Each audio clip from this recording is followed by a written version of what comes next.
यामि भुङ्गिरिसन्दहस्ते विभर्गस्तवे शिवाङ्गिरकृतां कुर्माहि पुंसीः पुरुखं जगत् शिवेन वचसा त्वा गिरिसाक्षावदामसि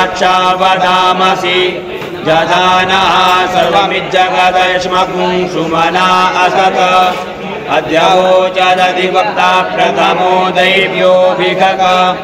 अहि च सर्वाञ्जं वयं सर्वाश्च जातु धान्यो धराचीः पराशुव असौ यस्ताम्रो अरुण उदभ्रुः सुमङ्गलः ये जैनभुं रुद्रा अभितो चक्षुश्रिताः सहस्रशो वैखा गृहेण ईमहे असौ जौवतपति नीलग्रीवो विलोहितः भूतैनं गोपा अदृशन्नदृशन्नुदहार्जः सदृष्टो मृडयातिनः नमोऽस्तु नीलग्रीवाय सहस्राक्षाय मीढुके अतो जे अस्य स्त्वानो हन्तेभ्यो करन्नमः प्रमुञ्च धन्वनस्तमुभयोराग्न्योर्याम्मा जाश्चते हस्तैकवः पराता भगवो वप प्रियन्धनुः कपर्दिनो विशल्यो वाणवा उद अनेशन्नस्य जातिकव आभुरस्य निगङ्गधिः जातेः निर्मी दुष्टमास्ते बभूवते धनुः कयास्मान् विश्वतस्त्वमयक्ष्मया परिभुज परिते धन्वनो हेतिरस्मान् प्रीणक्तु विश्वतः अथो ज इकुदिस्तवारे अस्मन्निधेहि धम्म अवसत्य धनुष्टकुं सहस्राक्षसते कुहे निषीर्य शल्यानां मुखा शिवो नः सुमना भव नमस्त आयुधायानाथताय विष्णवे उभाभ्यामुदते नमो बाहुभ्यां तव धन्वने मानो महान्तमुदमानो अर्भकं मान उक्षन्तमान उक्षितं मानो वधीः पितरं मोदमातरं मानः प्रियास्तन्वो रुदरीरिघः मानस्तो केतनये मान आयुखि मानो गोकुमानो अश्वे गुरीरिखः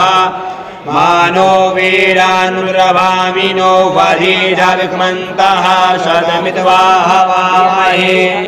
नमो हिरण्यवाहवे सेनान्ये दिशां च पतये नमो नमो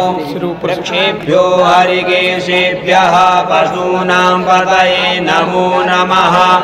सर्पिञ्जराय त्रिखीमते पतीनां पतये नमो नमो हरिकेशायोपवीतिने पुष्टानां पतये नमो नमो बभ्रुषाय व्याधिने नानां पतये नमो नमो भवस्य हेत्यै जगतां पतये नमो नमो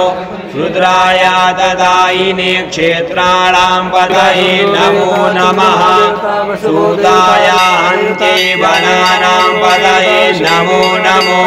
रोहिताय सपदये वृक्षाणां पतये नमो नमो भुवन्ताये वारिवृषितायौषधीनां पतये नमो नमो मन्त्रिणे वाणिजाय वृक्षाणां पतये नमो नम उच्चैर्घोषाय क्रन्दयते पत्नीनां पतये नमो नमः नायकया धावते सत्त्वनां पतये नमो नमः सहमानाय निव्याधिन आव्याधिनीनां पतये नमो नमो निगङ्गिणे गमुभायस्तेनानां पतये नमो नमो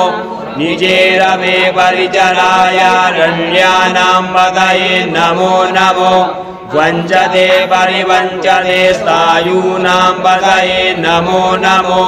निगङ्गिण